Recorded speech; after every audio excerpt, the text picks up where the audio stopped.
Bonjour à toi cher spectateur, Le Diable tout le temps ou The Devil All the Time d'Antonio Campos.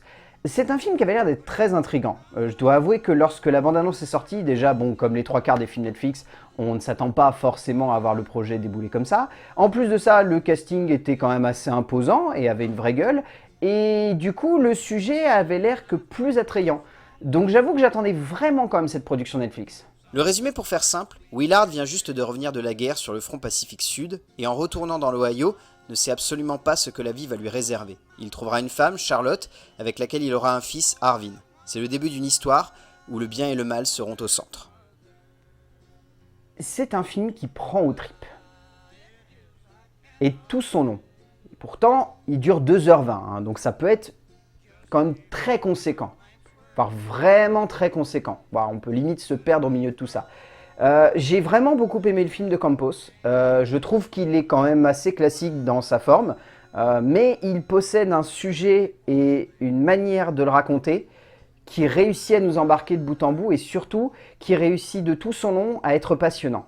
C'est un film devant lequel j'ai rarement eu la sensation que le récit se perdait ou qu'on avait l'impression de ne pas savoir qui était qui ou de juste trouver les événements lents ou difficiles ou complexes à aborder ou à voir avancer. Et c'est ça en fait qui est assez sidérant, c'est que mine de rien on est sur un sujet qui peut sonner comme très simple, hein. C'est juste une histoire de famille qui va virer au cauchemar et le cauchemar va continuer encore et encore pendant de nombreuses années. Et comme ça, ce genre d'histoire, on peut rapidement avoir l'impression que c'est un peu long et un poil rébarbatif. Et en fait, jamais. Parce qu'on sent qu'Antonio Campos, il a envie de dynamiser son récit constamment, de le rendre prenant, noir, glauque, parfois même macabre, mais jamais de perdre de vue cette idée qu'avant tout, il faut qu'il soit juste et sincère par rapport à sa démarche. Et la démarche de ce film, c'est de raconter une lutte inexorable entre le bien et le mal, et surtout de montrer à quel point le mal va être constamment sur le bord de la route, va attendre le bon moment et va nous sauter dessus. Et le film est une très belle métaphore de ça. Certains livres sont réputés comme impossibles à transposer sur une toile de cinéma. Non pas que l'écriture ou la forme soit trop complexe, mais simplement que par la forme que prend le récit, par la multitude des personnages et par la profondeur de l'aventure, il soit trop difficile de rendre cela clair et limpide pour le spectateur. Mais pourtant, Antonio Campos porte ici une adaptation profonde et juste du roman de Ray Pollock, pour un instant de cinéma rappelant les grandes heures de Winterbottom ou Hillcoat, pour une épopée romanesque et lyrique autour de la lutte incontrôlable du bien contre le mal, pour une œuvre parfois classique, parfois imposante, mais avant tout intense et profonde. En termes d'écriture, donc le film est basé sur le roman de Donald Ray Pollock et est écrit donc par les frères Campos, Antonio et Paolo. C'est extrêmement dense comme narration, à un tel point que ça ne serait pas étonnant que, peut-être dans un premier temps, les frères Campos aient conçu une histoire qui soit sur quasiment plus de 180 pages, soit l'équivalent de 3 heures de film. Ce qui ne serait pas étonnant parce que vu la complexité de ce récit et vu les nombreux événements qui s'y passent, par moments on pourrait se sentir un peu dérouté. Ce qui amène mon plus gros défaut en termes d'écriture, la voix off est lourde. Mais alors vraiment, j'ai constamment eu l'impression qu'il y avait un mec qui était à côté de moi et qui prenait des pages du bouquin, qui suivait l'histoire et au moment où je comprenais pas, qui faisait « Oh là là là là, il avait ça en tête et machin, machin, machin ». C'est la pire chose à mettre dans un film. Pour moi, lorsque la voix off ne sert à rien ou ne fait que compléter ce qui est partiellement montré à l'image, c'est qu'il y a un souci. Ou alors c'est que vraiment ils ont fait des projo-tests et il y a un producteur qui a dit ah, quand même, on comprend pas tout, il faudra enlever ça. Là ça se voit à 10 km. Enfin, peut-être qu'elle était déjà prévue à la base, mais alors personnellement je la trouve lourde, rébarbative et pas du tout intéressante. Et on l'aurait enlevé, le film aurait été tout aussi clair et limpide, on aurait tout de suite capté les intentions des personnages et ça aurait été fort. Ça veut juste rajouter un petit peu d'émotion et je trouve que ça fait presque sortir du film. Au-delà de ça, ce qui est assez imposant, c'est que la narration arrive à placer énormément de personnages, à tous leur donner un petit background ou une petite aventure, et à tous faire en sorte qu'à un moment, même s'ils sont horribles, on va quand même essayer de s'attacher à eux.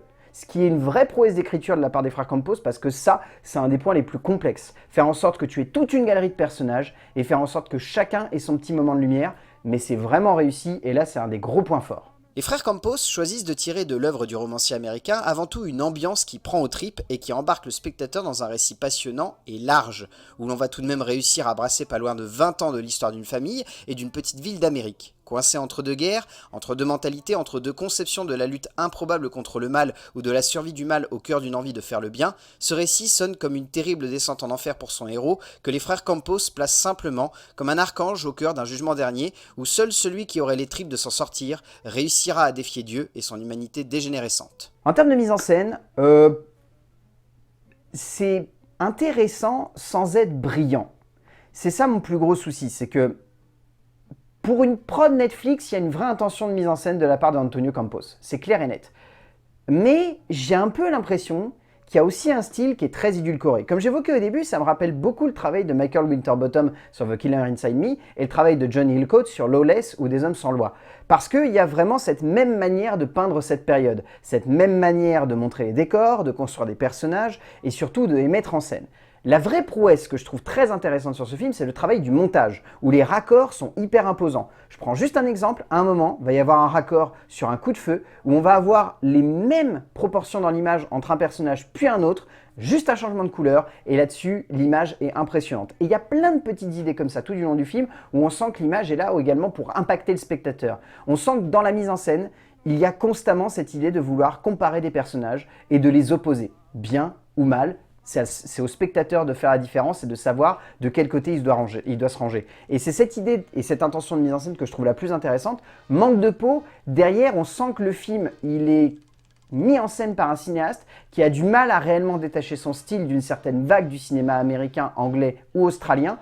Parce que mine de rien, les réals que j'ai cités avant, Michael Winterbottom ou John Hillcoat, il y en a un qui est anglais, il y en a l'autre qui est australien. Mais on sent du coup qu'il y a une vraie mouvance dans cette vision de l'Amérique, dans cette période-là, et que peut-être le film est trop ancré dans cette mouvance. La mise en scène de Campos est assez classique en somme. On a rarement la sensation que le metteur en scène parvient à transcender son ambiance, même s'il faut reconnaître que dans son geste, il parvient tout de même à cristalliser un ressenti fort et surtout à donner lieu à un récit qui prend vraiment le spectateur à la gorge. Sa violence est froide et impitoyable, sa justice ne semble que plus nécessaire face à cela, et ainsi, même s'il ne glorifie jamais les actes de son héros, il fait tout de même d'Arvin une innocence perdue au cœur de ce monde dévasté par l'horreur d'une religion, prenant clairement trop de place, les uns des âmes perdues face à une logique humaine imparable, celui qui domine et celui qui survit. En termes de casting, celui-ci est assez impressionnant parce qu'entre Sebastian Stan, entre Ellie Bennett, entre Mia Wasikowska, entre Robert Pattinson, tous ces acteurs-là sont vraiment excellents et il est vrai qu'on a du mal à détacher une performance plus qu'une autre. Je les trouve tous vraiment saisissants. Riley Keough a un rôle également parfois assez secondaire mais qui fonctionne assez bien. Je trouve tous ces acteurs vraiment hallucinants. Contrairement à beaucoup, je trouve pas que ce soit Robert Pattinson qui ressorte le plus ici. J'ai vraiment la sensation par exemple que Sebastian Stan ou Riley Keough sont ceux qui s'en sortent le mieux et arrivent à imposer le mieux leur personnage et à les faire ressortir. Et après, il y a cet acteur principal qui ressort vraiment bien, même si franchement, la performance de Bill Skarsgård au début du film a failli lui voler l'affiche. Parce que vraiment, quand le film a commencé, j'étais en train de me dire, Bill Skarsgård, il vole l'écran à tout le monde. Mais heureusement, cet acteur-là ressort dans la deuxième partie. Tom Holland ressort forcément un peu plus que les autres grâce à la deuxième partie du métrage et parvient à rendre son héros attachant malgré ses actions, démontrant que bien loin du MCU, l'acteur est tout simplement capable de beaucoup plus. Au bout du compte, Le Diable tout le temps ou The Devil All the Time est un film qui vaut le coup d'œil pour son travail d'écriture, ses acteurs et sa composition d'un sujet qui peut sembler extrêmement vaste et complexe.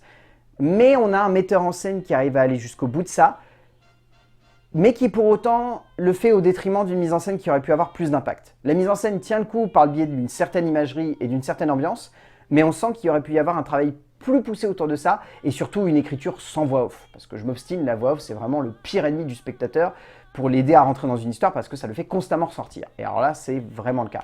Mais pour le coup, Le Diable tout le temps d'Antonio Campos, si vous avez l'occasion de le voir sur Netflix, pourquoi pas. Ça reste quand même une œuvre très intéressante, vraiment passionnante, qui prend aux tripes et qui nous embarque de bout en bout.